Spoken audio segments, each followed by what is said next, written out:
Welcome back. You're with me, Brian. We're in my office, and we're going to do our weekly overview of a few highlights of items that have been cataloged over the past week. This is just a small selection of items which strike us as being interesting enough to show you in a little more detail. Everything here actually falls into that category on some level, but this first set, in case you want to look at it on our website, is B3529. It's a 4-volume Italian set in this nice old binding. It's probably late 19th century, early 20th. What's interesting in this set is that the original paper wrappers are bound in.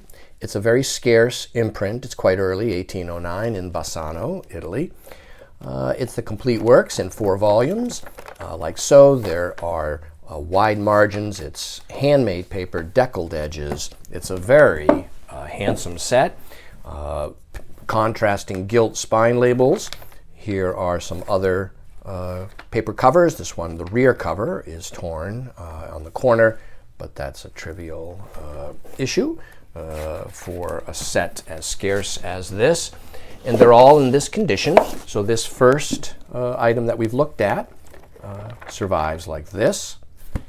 And the next item we'll look at is this 2-volume set, 1900. The bindings are period French.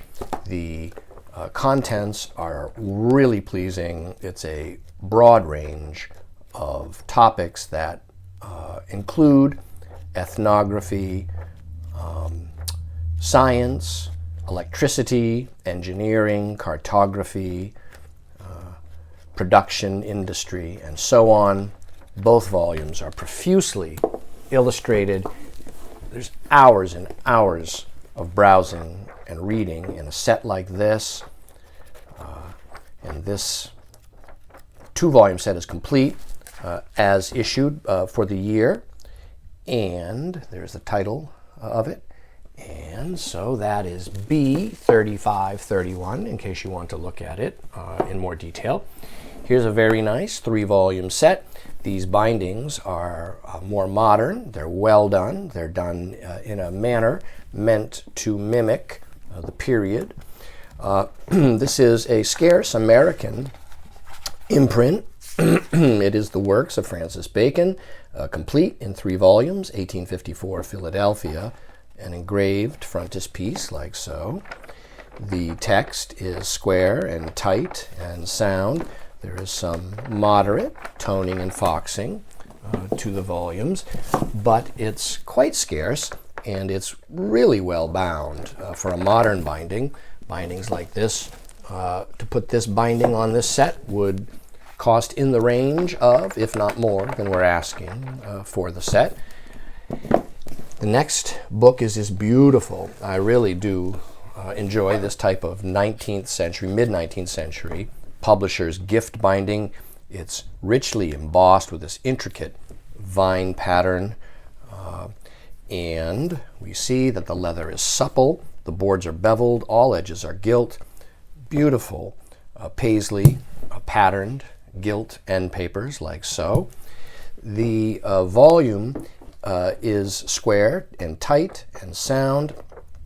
There are throughout it, I believe it is a dozen of these very nice steel engraved plates of beautiful women that the poets at one point or other different poets were, these were their muses or they were in love with these women and so on. And here they are.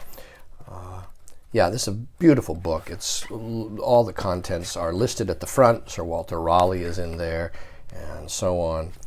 Yeah, there's that. Now, let us move on to this charming small little set in 18th century leather bindings. It's B3495.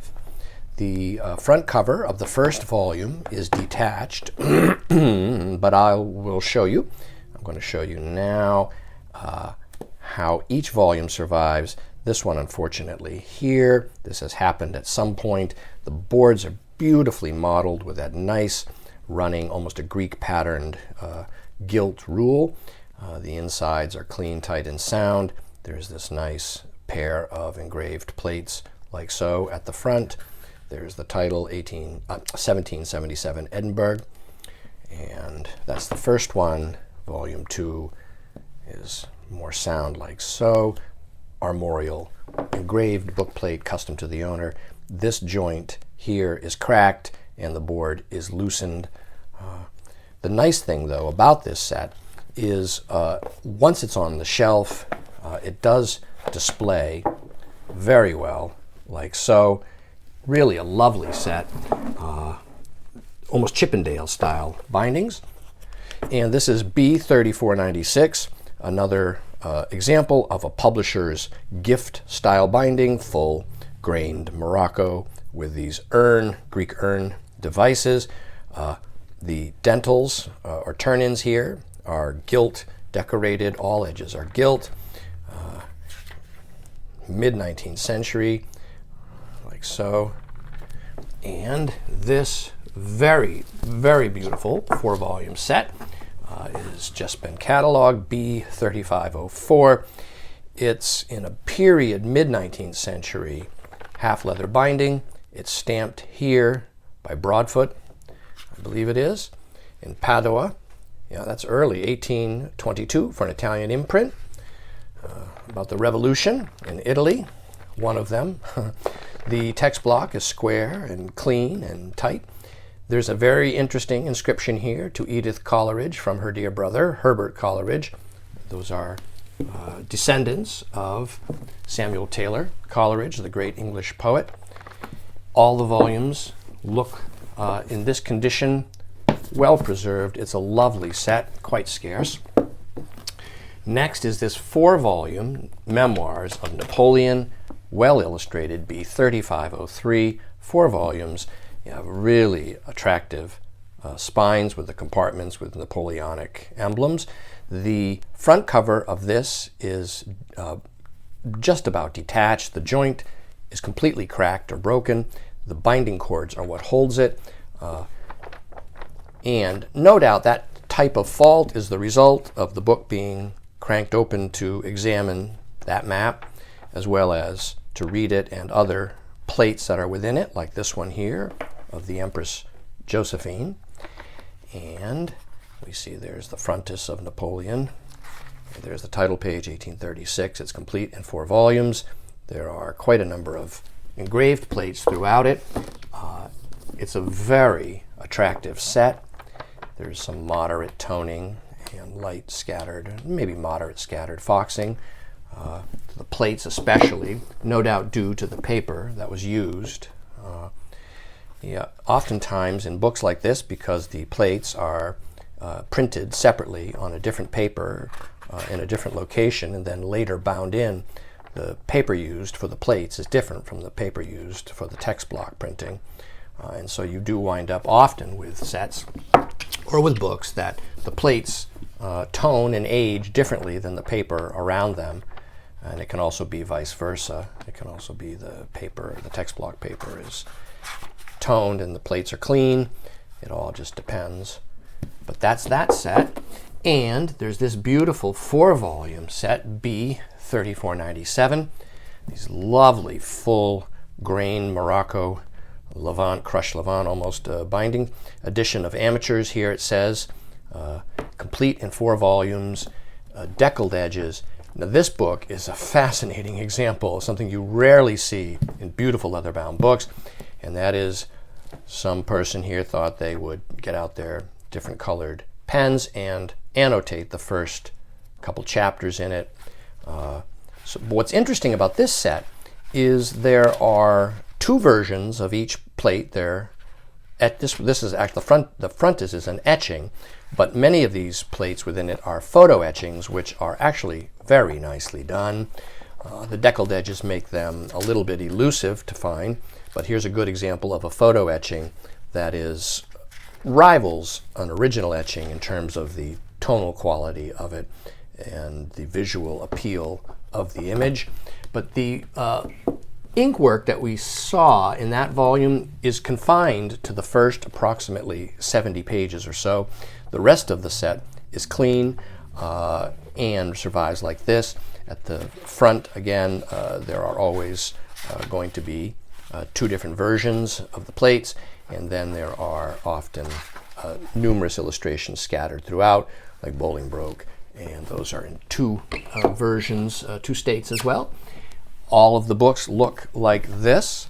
They're basically clean and tight and sound. The leather is very supple. It's a beautiful set. This volume, this large monumental volume here, oh yes, very heavy, is this art journal from 1875. This is B 3532. All edges of it are gilt. The turn-ins are gilt decorated. There are silk, moire, end papers like so. It's a very heavy volume. I think I should set it down like this. There are a profusion of steel engraved plates like this with tissue guards. Really well done. The journal was known for this type of production. It's a new series. These are all of the engravings done on steel. There are 29 of them listed here, with as well as the engraver's name for each one. Then there are these engravings of sculpture. Then there's these full-page illustrations on wood. There is this index to articles. Looks like there's an old tape repair here for this one page actually. This one leaf must have been detached at some point, so somebody decided to tip it back in like that. A very, well, in my opinion, minor flaw, but I just want to point it out in case that's something that concerns you. But we see that if we flip through it like this, it's basically a plate book, like so, with these beautiful, well-done engravings throughout, plus a profusion of these smaller vignette line drawings or line engravings scattered as well. It's just this incredible production.